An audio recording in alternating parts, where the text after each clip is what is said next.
Liudvikai, kokie pirmieji įspūdžiai iš Šiaulių komandos sudalyvavai stovykloje? Kaip įspūdžiai normaliai, komanda jauna, galim sakyti perspektyvi, visas žvilgsnis, man atrodo, čia daugiau jaunimo. Vyresni žaidėjai turi tik tai padėti jaunesniem adaptuoti sąlygoje ir ruoštis, aišku, perspektyvesniem žaidėjam į geresnį lygį pakilti. Kaip priėmė komanda? Draugiška komanda, žinot, kaip aš pats esu kaip ir Klaipėda, kaip ir savotiškai Žemaitijos kraštas, čia irgi Žemaitija, tai praktiškai skirtumų nėra.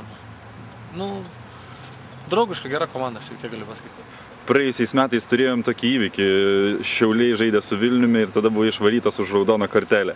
Gali pakomentuoti šitą momentą, tikriausiai atsimeni?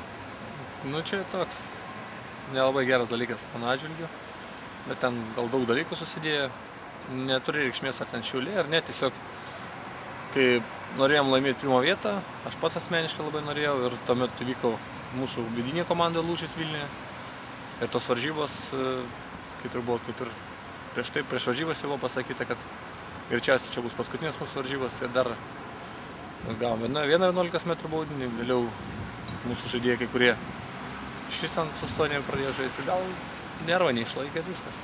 Nesi emocingas žaidėjas, toks, kuris nuolat kartot? Labai emocingas, bet tokių dalykų nekartoju, viską dažniausiai savyje išlaikau.